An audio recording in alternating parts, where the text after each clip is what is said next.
বিসমিল্লাহির রহমানির রহিম। একটি বিষয় গত কয়েকদিন দেখে আমাদের দেশে খুবই উদ্বেগের সৃষ্টি করেছে জনগণের মনে। সেটা হচ্ছে আবার সেই জঙ্গি গল্প। সেই জঙ্গি নামের কল্পিত গল্প আমরা দেখেছি স্বৈরাচারের সময়, বিভিন্ন সময়ে।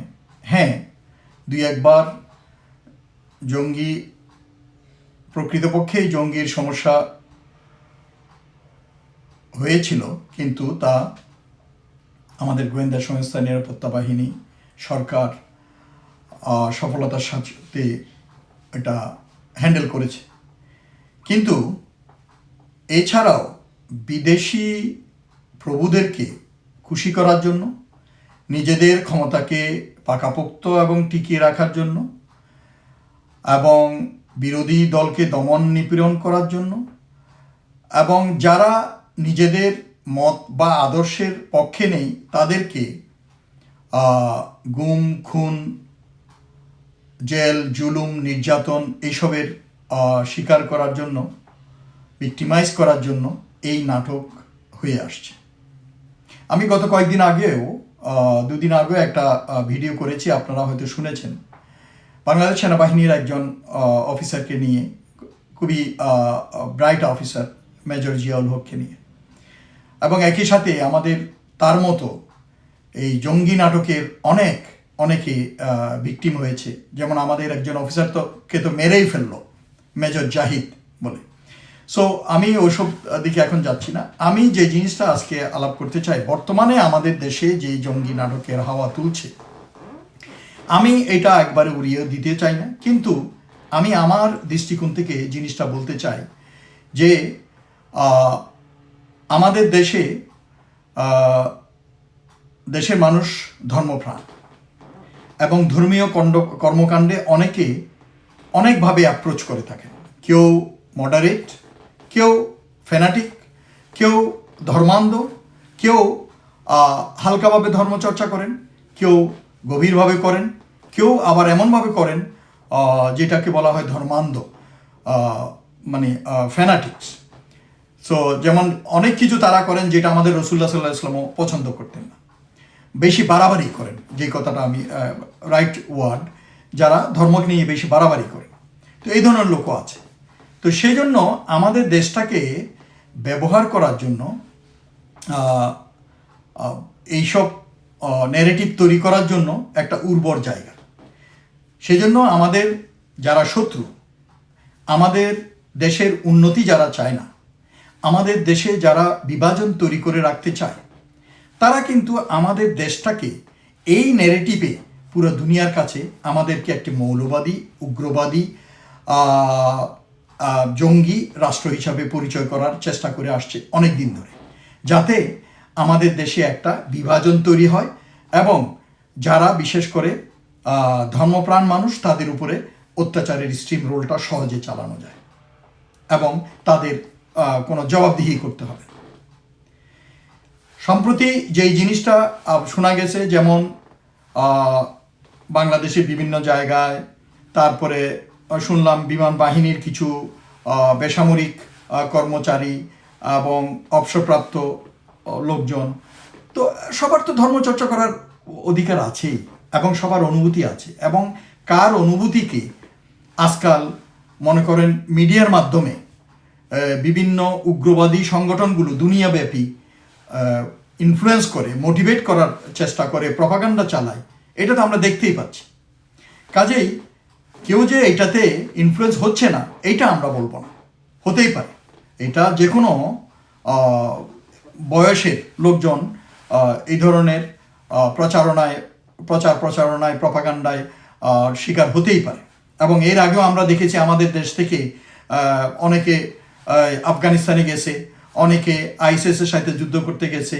তো এটা হচ্ছে এক একজনের আবেগের ব্যাপার, এবং একজনের আবেগকে কিভাবে ওই সন্ত্রাসী সংগঠনগুলো অনলাইনে প্রচার প্রপাগান্ডার মাধ্যমে কাজে লাগাইতে পারে, এটা ওদের ব্যাপার।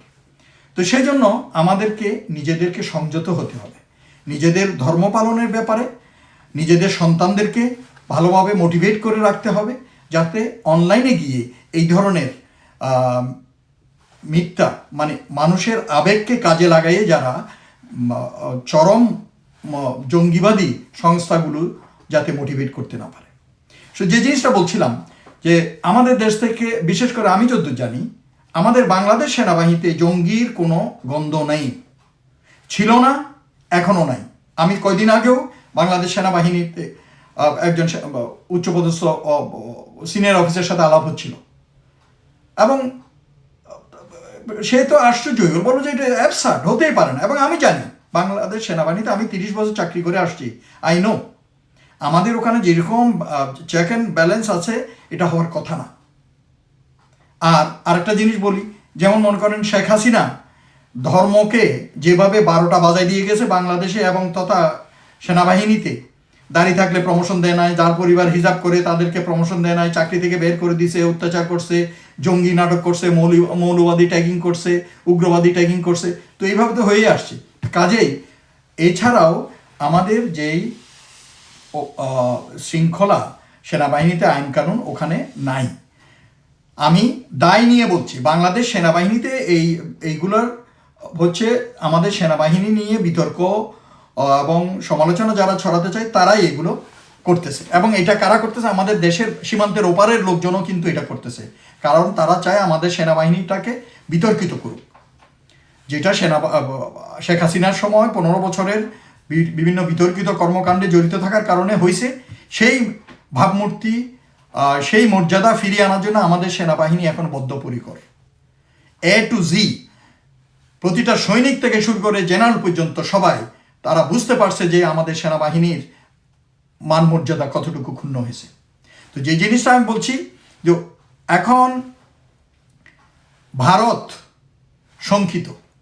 আমাদের দেশ জুলাই বিপ্লবের পর ইন্টারিম গভর্নমেন্টের সময় হয়েছে, এখন নতুন সরকার সময় কীরকম হবে এটা আমরা এখন অপেক্ষা করছি দেখার জন্য, যে আমাদের ফরেন পলিসি, পররাষ্ট্রনীতি কীরকম হবে। আমরা কি একটা দেশের সাথে বন্ধুত্ব করে তার কোলে বসে থাকব, না আমরা আমাদের স্বার্থ সিদ্ধি যাদের দ্বারা হবে, আমাদের স্বার্থ পূরণে, আমাদের দেশের উন্নতির জন্য, উন্নয়নের জন্য, আমাদের দেশের স্বার্থ রক্ষার জন্য যারা আমাদের সাথে সহযোগিতা করবে তাদের সাথে আমরা বিভিন্ন সম্পর্ক স্থাপনে যাব, সেটাই করব আমরা।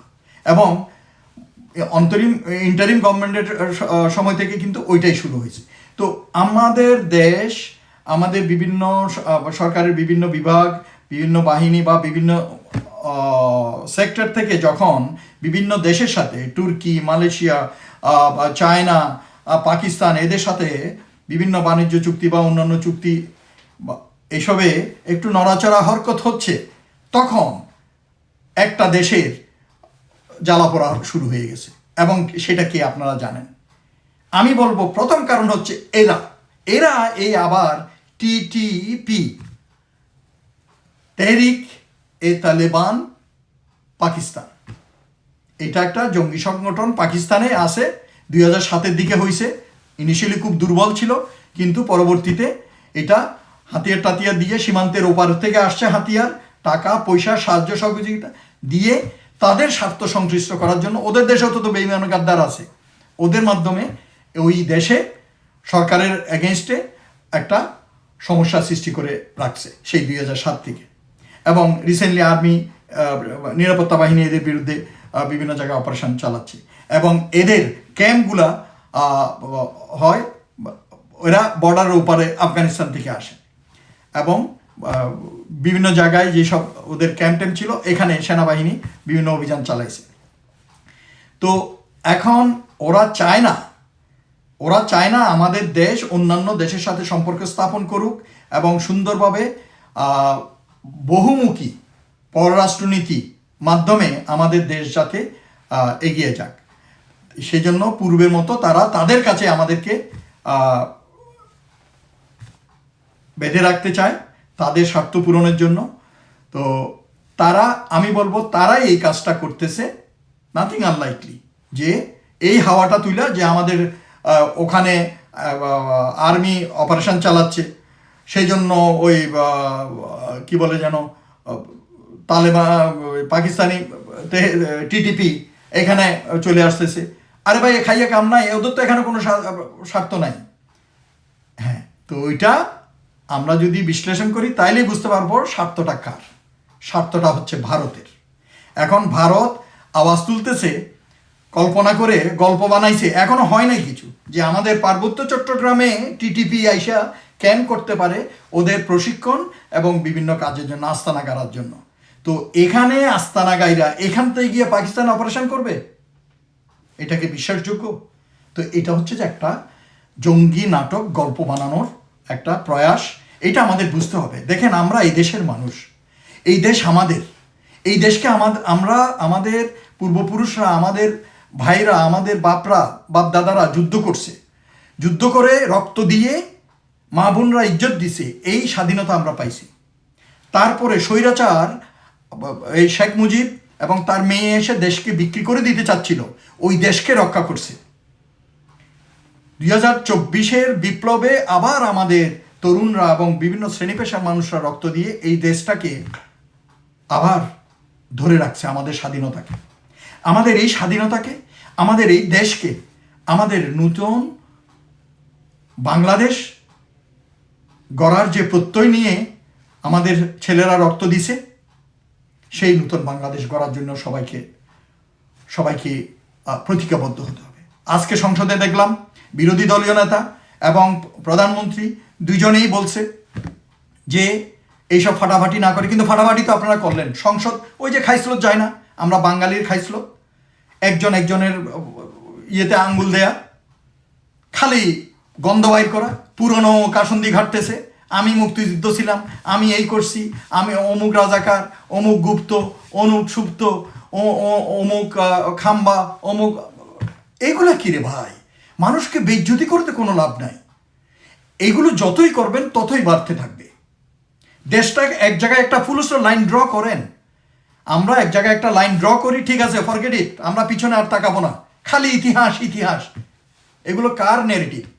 সব ভারতের নেগেটিভ, আপনাদেরকে পাচার করে ওদের মিডিয়ার মাধ্যমে। আমাদের এখানে কিছু দালাল মিডিয়া আছে, তারা এগুলারে নিয়ে নাড়াচাড়া করে। কিছু দালাল সাংবাদিক এবং সুশীল আছে, তারা এই টক শোতে গিয়ে এগুলো করে জনগণকে বিভ্রান্ত করতেছে। সোজা কথা, এক জায়গায় আমাদের লাইন টানতে হবে। ফরগেট ইট, যা হয়েছে হয়েছে, মুক্তিযুদ্ধ হয়েছে, এইটাকে আমরা বাদ দিতে পারবো না, এটাও আমাদের ইতিহাস, আমাদের গৌরবের অংশ। তারপরে যতগুলো মাইলস্টোন আমাদের ইতিহাসে গেছে, এই যে 90 বলেন, তারপরে 75 বলেন, 24 বলেন, সবগুলোই আমাদের গর্বের মাইলস্টোন, আমাদের ইতিহাসের অংশ। এগুলো নিয়ে তর্ক করে সময় নষ্ট করে লাভ নাই। ফালতু জিনিস এরে নিয়া ওরে নিয়া আলাপ কইরা সংসদে সময় নষ্ট করতেছেন। এত বিদ্যুৎ পোড়াইয়া কোটি কোটি টাকা নষ্ট করে আপনারা ওখানে বসে এসব করতেছেন। আজকে শেষ বক্তব্যে প্রাইম মিনিস্টার যে কথাগুলো বলছে, কেন উনি প্রথম দিন এই কথাগুলো বলতে পারলেন না? ওনার উচিত ছিল প্রথম দিন এই কথাগুলো বলা, যে আমরা এখানে কোনো আক্রমণ করব না, কোনো পুরনো কাসন্দি ঘাটবো না, আমরা সামনের দিকে আগাবো।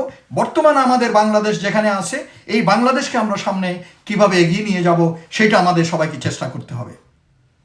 সকল সংসদ সদস্য তাদের পূর্বের ভুল ভ্রান্তি, মন্ত্রী মিনিস্টার যারা আছে তাদের ভুল ভ্রান্তি, তারপরে অন্যান্য দলের, অন্যান্য সরকারের স্বৈরাচারের যত ভুল ভ্রান্তি আছে, এগুলো থেকে শিক্ষা গ্রহণ করে আমাদের দেশটাকে বর্তমান প্রেক্ষাপটে আমাদের কি কি সমস্যা, আমাদের দেশের জনগণের কি কি সমস্যা, আমরা কি কি ভুল করছি, এইগুলো থেকে উতরাই আসতে হবে। চর্বিত চর্বণ করে কোনো লাভ নাই। আমরা অমুকে এই করছে, ফরগেট ইট। এখন এর ভিতরে অনেকগুলো প্রায়োরিটি ইস্যু আছে, সরকারের এইগুলো করতে হবে, বিচার আচারগুলো করতে হবে। তারপরে আমাদের আভ্যন্তরীণ নিরাপত্তাকে সুসংহত, তারপরে ল অ্যান্ড অর্ডার সিচুয়েশনটাকে ইমপ্রুভ করতে হবে, পুলিশ বাহিনীকে সংস্কার করতে হবে, প্রতিরক্ষাকে সংস্কার করতে হবে, প্রতিরক্ষাকে আধুনিকায়ন করতে হবে, সীমান্ত সুরক্ষার জন্য আমাদের নিরাপত্তা জোরদার করতে হবে, এবং আমাদের শিক্ষা ব্যবস্থার ভিতরে যেসব গঞ্জাম এবং যেসব গার্বেজ ঢুকে দিছে এগুলোকে পরিষ্কার করতে হবে, রিভিউ করতে হবে, কারিকুলামগুলো, এইভাবে আমাদের দেশটাকে আগায় নিতে হবে, আমাদের ফরেন পলিসিকে বহুমুখী করতে হবে। তো সেই জন্য এইগুলো না করে এখন যে একটা আওয়াজ তুলছে এইটা নিয়ে, এই যে পুলিশ ফাউল কল টল দিয়া একবারে এই হয়েছে সেই হয়েছে, সবগুলো বানোয়াট। আমি নিজে বলতেছি, আমি গোয়েন্দাতে সারা জিন্দেগি চাকরি করে আসছি, দেশ বিদেশে প্রশিক্ষণ নিছি, দেশ বিদেশে ঘুরছি, এবং অনেক লোকের সাথে বিদেশি প্রতিরক্ষা বলেন, গোয়েন্দা সংস্থা বলেন, এদের সাথে একসাথে কাজ করছি। আমার অভিজ্ঞতা থেকে আমি বলছি, আল্লাহর ওয়াস্তে আপনারা কাউয়া কান নিয়ে গেছে, কাউয়ার কানে নিজের কানে হাত দিয়ে দেখেন কানটা আছে কিনা, কাউয়ার পিছে ছুটেন না। এই দেশ আমাদের, এই দেশ আমাদেরকে রক্ষা করতে হবে। যারা বাইরে থেকে এবং যারা আমাদের দেশে থেকে দেশের সন্তান বিদেশি গাদ্দারি করতেছে, বিদেশের কাছে বিক্রি হয়ে গেছে, এদেরকে নির্মূল করতে হবে। এই মিডিয়াতে, সোশ্যাল মিডিয়াতে বেহুদা এই যে এআই টুলের সহায়তা নিয়ে একজন একজনকে বেইজ্জতি করতেছে, অবমাননা করতেছে। আপনারা দেখেন, কিছুদিন আগে বেহুদা একটা কার্ড বানাইয়া, ফেসবুকে মিডিয়াতে কার্ড বানাইয়া প্রাইম মিনিস্টারের মেয়েকে নিয়ে করছে। আরে ভাই, বাচ্চা কাচ্চা আপনাদের আছে না? এগুলো কি নিয়ে রাজনীতি আপনারা করেন? কারো চরিত্র নিয়ে, কারো মেয়ে নিয়ে, কারো বউ নিয়ে, কারো ধন সম্পত্তি নিয়ে, কারো জীবন নিয়ে। এই কোন রাজনীতি? রাজনীতিবিদদেরকে সঠিক পথে আসতে হবে। রাজনীতিবিদরা, রাজনৈতিক দলগুলো সবসময় দেশে সংকট তৈরি করে। এখন আপনারা you come to the square, আপনারা বুঝে আসেন, দেশের জনগণের স্বপ্ন পূরণের জন্য, গণতন্ত্র উত্তরণের জন্য একসাথে কাঁধে কাঁধ রেখে পুরনো কাসুন্দি না ঘেটে সামনের দিকে এগিয়ে যান। এই যে জঙ্গি নাটকের তুলছে, হ্যাঁ, নিরাপত্তা সম্বন্ধে সবসময় সতর্ক থাকতে হবে, গোয়েন্দা সংস্থা চোখ কান খাড়া রাখবে, কার্যকর হতে হবে।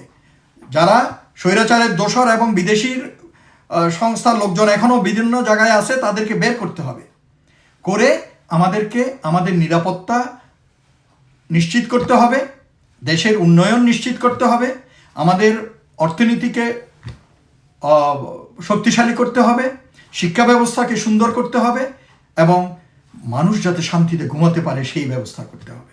আমাদের অন্যান্য যত সমস্যা আছে এগুলো প্রায়োরিটাইজ করতে হবে, অগ্রগণ্যতার ভিত্তিতে এগুলো ট্যাকেল করতে হবে। সংসদে এগুলো আলোচনা হবে। এই যে টুকটাক এই যে একটা প্রাইম মিনিস্টার যেটা বললো, আই এগ্রি উইথ হিম, একটা ব্রিজ ভেঙে গেছে আমার এলাকায়, এটা চিপ পপুলারিটির জন্য। আরে ভাই, আমাদের দেশের সার্বিক উন্নয়ন যখন হবে তখন এলাকার উন্নয়ন হয়ে যাবে। কাজেই একই সাথে আপনারা ওইভাবেই কাজ করার চেষ্টা করেন। এই যে জঙ্গি নাটক নিয়ে আবার যে নাটক সাজানো হচ্ছে, এই ব্যাপারে আমি বলবো নিরাপত্তা বাহিনী, গোয়েন্দা সংস্থা এবং সরকার, আপনারা পাগল হয়ে যাবেন না। নিজের কানে হাত দিয়ে দেখেন, নিজের গোয়েন্দা সংস্থাকে কার্যকরী করেন, চোখ কান খাড়া রাখেন, বাস। অত উদ্বেগের সৃষ্টি করে পুরো দেশে আপনারা যদি সবাইকে বিভ্রান্ত করে দেন, তাহলে আপনারা বিদেশি এজেন্ডা পূরণ করবেন, কারণ ওরা চায় এটা হোক। এই দেশ মুসলমানের দেশ, এখানে অন্যান্য ধর্মের লোকজন আছে, তারা আমাদের ভাই হিসাবে কাঁধে কাঁধ মিলিয়ে থাকবে এই দেশের সন্তান হিসাবে, যেটা আমরা হয়ে আসতেছি। আমাদের দেশে যত রায়ট ভারতে হয়েছে, তো অত রায়ট বাংলাদেশে হয়নি, বাংলাদেশে রায়ট কখনো হয় নাই। আমরা বরঞ্চ সুরক্ষা দেই অন্যান্য সংখ্যালঘু যারা আছে তাদেরকে। কাজেই ওই পুরনো নাটক, পুরনো গল্প বানাইতে মানা করেন, এবং ওইটাতে আপনারা বিভ্রান্ত হওয়ার এবং ভয় পাওয়ার, শঙ্কিত হওয়ার কিছু নেই। কাজেই এইসব দেশ, একটা নতুন সরকার আসছে, এই সরকারকে বাধাগ্রস্ত করার জন্য দেশের ভিতর থেকে, দেশের বাইরে থেকে চেষ্টা করবে। দেশের ভিতর থেকে এবং বাইরে থেকে সরকারকে, সরকারের কাজে ব্যাহত করার চেষ্টা করবে। তার মানে এই না যে শুধু বিরোধী দল ছাড়াও আরও অনেকে আছে যে সরকারকে ব্যাহত, কারণ সরকারকে যদি, সরকারের কাজে যদি ব্যাহত করে, তাহলে আমাদের দেশ আগাতে পারবে না। সেটাই হচ্ছে ওদের উদ্দেশ্য। কাজেই সবাই ঐক্যবদ্ধভাবে আমাদের জাতীয় ঐক্যটাকে সুদৃঢ় করতে হবে।